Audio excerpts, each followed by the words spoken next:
আসসালামু আলাইকুম everyone, welcome to জান্নাত কুকিং চ্যানেল। আজ আমি নিয়ে এসেছি বন রুটি রেসিপি। এই বন রুটি কীভাবে তৈরি করতে হয় তা দেখাবো। খুব সহজভাবে দেখিয়ে দিব। কালার আনা টিপস সহ সকলেই তৈরি করতে পারবে। আশা করছি সকলেরই বন রুটিটা ভালো লাগবে। তাহলে রেসিপিতে চলে যাই। নিয়েছি একটি বাটি, এখানে দিয়ে দেব 1.5 কাপ ময়দা। মেজারমেন্ট কাপে 1.5 কাপ ময়দা নিয়েছি। দিয়েছি 1/4 চামচ লবণ, 1/2 চামচ ইস্ট, 1 টেবিল চামচ চিনি। চাইলে এখানে 2 টেবিল চামচ চিনিও ব্যবহার করা যাবে। দিয়েছি 2 টেবিল চামচ রান্না করার সাদা তেল।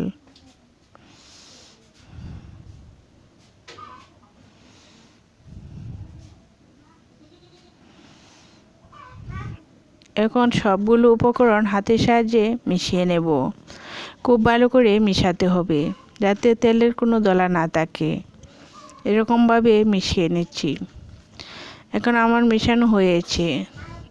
এই হাত দিয়ে মুঠ করলে দলা পেকে যায়, তখনই বুঝতে হবে মেশানোটা সম্পূর্ণ হয়েছে।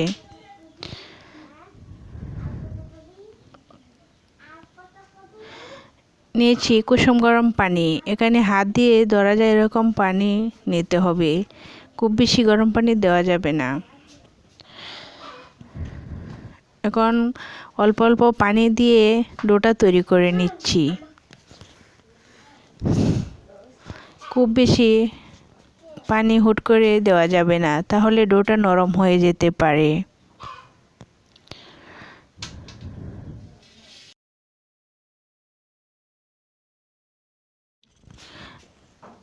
এরকমভাবে অল্প অল্প পানি দিয়ে ডোটা আমি তৈরি করে নিচ্ছি।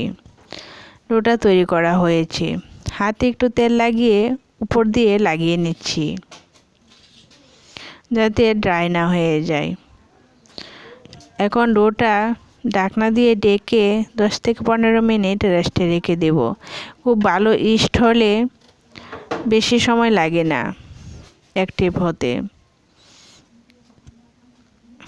আমি 15 মিনিট রেস্টে রেখেছিলাম, ফুলে ডাবল হয়েছে। এখন বাতাসটা বের করে আরও কিছুক্ষণ ভালো করে মথে নেব।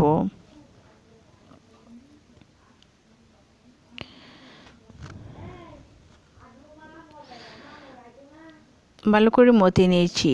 এখন ডোটা 2 ভাগে ভাগ করে নিচ্ছি। এক ভাগ একটা রুটি তৈরি করে দেখাচ্ছি কী করে রুটিগুলো তৈরি করতে হয়। ডোটা লম্বা করে দড়ির মতো করে তৈরি করে নিয়েছি। যতটুকু লম্বা রুটি করব ততটুকু ফাঁকে রেখে বাকিটা দড়ির মতো পাকিয়ে নিচ্ছি। দড়িটা বড় হলেও সমস্যা নেই, কেটে নেওয়া যাবে। এখন দড়ির উপরে ফাঁকা জায়গাটা রেখে দিয়েছি। এরকমভাবে রুটি তৈরি করা হয়। রুটিটা খুব সহজ, একটু মন দিয়ে দেখলেই পারা যাবে। এখন রুটিটা সেট করে নিয়েছি। যেই সাঁচে বেক করব ওইটার মধ্যেই রেখেছি। তলায় তেল ব্রাশ করে নিয়েছি।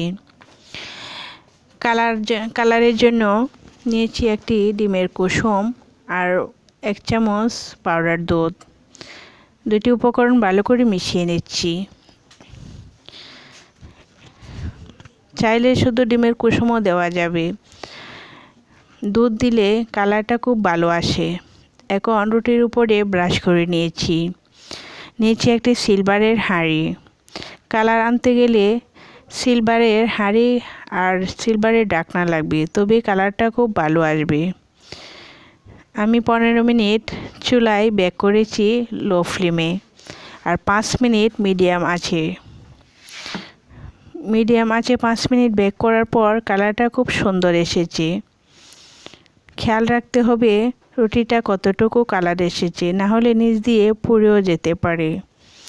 এরকমভাবে সকলেই রুটি তৈরি করতে পারবে। রুটিটা খুব টেস্ট হয়, রুটিটা অনেক ফুলকো হয়েছে। আশা করছি রেসিপিটা সকলেরই ভালো লাগবে।